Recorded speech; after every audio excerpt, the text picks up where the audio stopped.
Not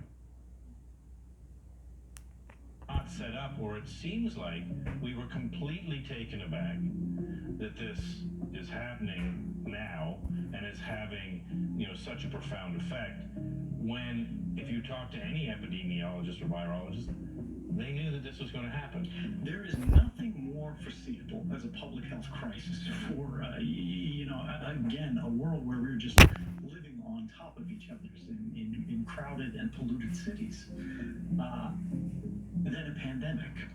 And yeah, every academic, every researcher who's looked at this knew this was coming. And in fact, even intelligence agencies, I can tell you firsthand because I used to read the reports, had been planning for pandemics. And yet, when we needed it, the system has now failed us. And it has failed us comprehensively. And the thing that I find grotesque about this situation is that now the people who are being asked to sacrifice the most are the people who are in the most precarious positions, who have the least to give. We're constantly being told we're the richest country in the world. But when people start losing their jobs, when rents become difficult to pay because there's no work for any waitress in any restaurant in New York right now, where are our resources?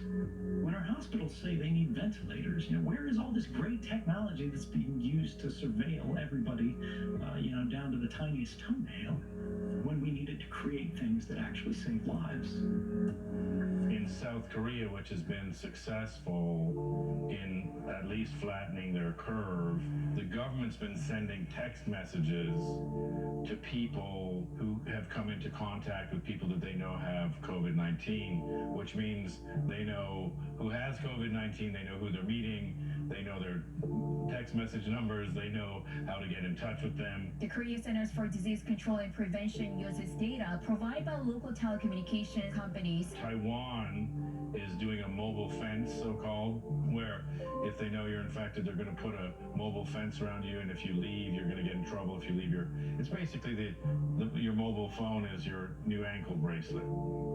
We look at what China did, including welding certain doors shut, and we seem to be sort of knee-jerk ad hoc, and we're, culturally we can't do this, yet our numbers are through the roof. So are autocratic regimes better at dealing with things like this than democratic ones?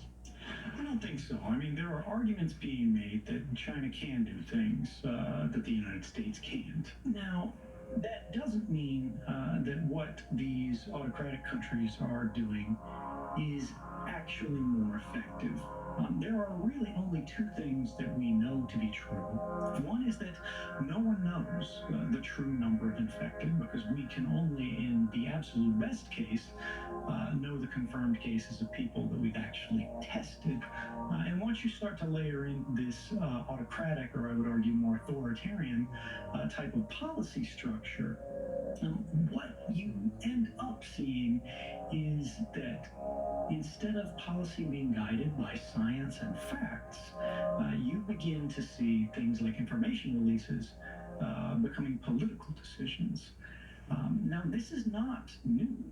In fact, the Spanish flu around 1918 did not actually originate in Spain. It was actually spreading in World War I through the trenches, where everybody was in terrible conditions.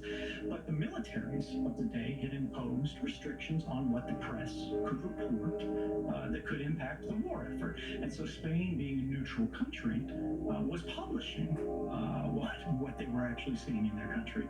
And so we just presumed, because they were the only ones that were telling the truth, that it came from them.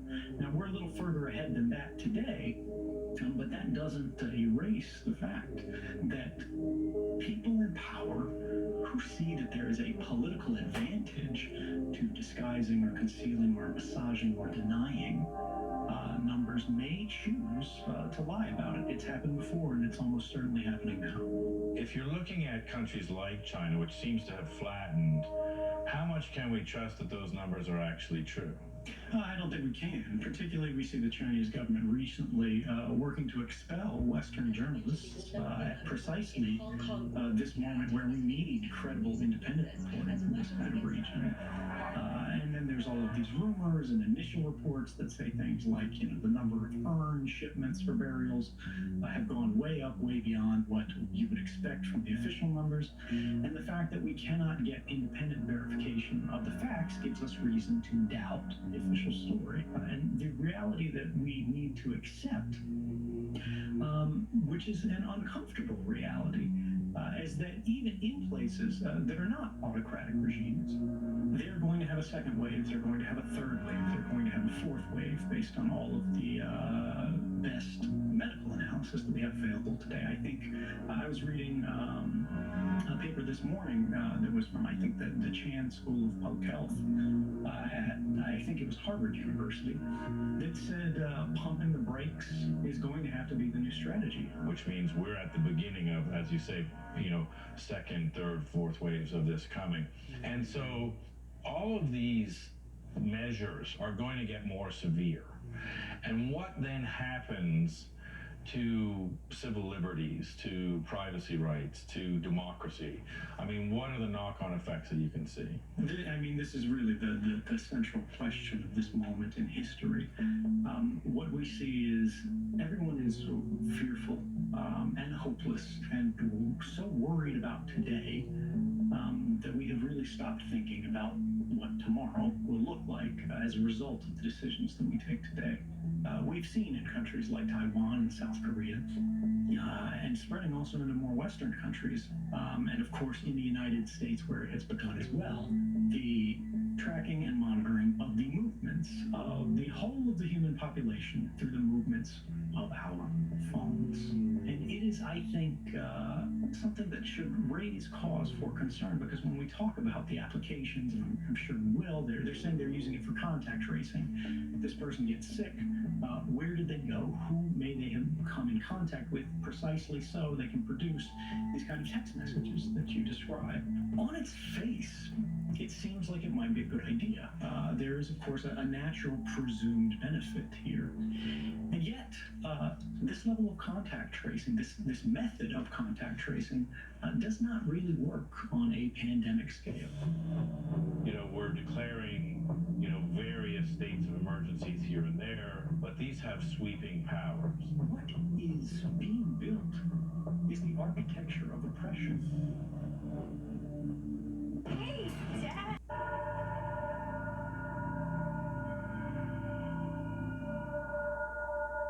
So when we look at South Korea, when we look at China, when we look at, Taiwan, Singapore, countries like this, now America, there's all of this data being collected. How are the governments? So when in South Korea, I get a text saying, "Oh, you met Joe Blow, he might be infected, you should, sequester yourself for 14 days. How are they getting that data? That's a good question. I mean, that's really the one that should make everyone just look at their phone and, sort of raise an eyebrow. There are a number of ways that you can track the location of someone through their phone. There are these cell phone towers themselves, but there's also the wireless network that you're connected to, and then what other wireless networks are around you that you're not connected to. This you can think of as what wireless networks your phone can hear. And so these wireless network identifiers are then collected and they're mapped out against GPS. And then they know if you can see mom's Wi-Fi and neighbor Ted's Wi-Fi and the library Wi-Fi all at the same time, you have to be within range of these things. It becomes a proxy for location. Now that we know all of our phones can and are being tracked at all times just by being turned on, the phone companies have it at a bare minimum. Facebook probably has it, Google probably has it, Apple probably has it, many other companies you've never even heard of that run ad networks. What this really means in a France or a United States is they go, well, look, we're aware of privacy concerns, so what we're going to do is we're going to depersonalize this information. We're going to anonymize it, and we're not going to look at individuals. We're going to look at the flows of movement of these phones, right? We're not looking at one phone, we're looking at the aggregate movements of phones. The problem is, if you're not tracking one infection or 100 infections, but you're tracking 100,000 infections, contact tracing quickly becomes useless. And more, the precision of location information is either so rough that it is largely useless, which is the case if we're talking about the cell phone networks, the cell phone towers from here, to very, very precise location information, in which case this information, when you're applying it at scale, cannot be anonymized in a meaningful way. And then there's this big question of, well, where does all that information go? How is it controlled? Who is it being used? It's information about me. I should have some influence over it. I should have control over it. But unfortunately, in the United States, to a large degree, you don't. There is no basic privacy law in the United States. We need to be able to make sure that the brakes that are being pumped are on the pandemic rather than on our society. You know, it seems that this is maybe the greatest question of the modern era around civil liberties, around the right to privacy. Yet no one's asking this question. We really don't hear a lot about it. And so now this is probably the largest societal zeitgeist change to, yes, have the information because we have to stop this thing. You know, we're declaring, you know, various states of emergencies here and there, but these have sweeping powers. So we're sitting here in America, quarantined, and saying, okay, what does this mean going forward? When I think about the future, when any of us look at where this is heading, we need to think about where we've been.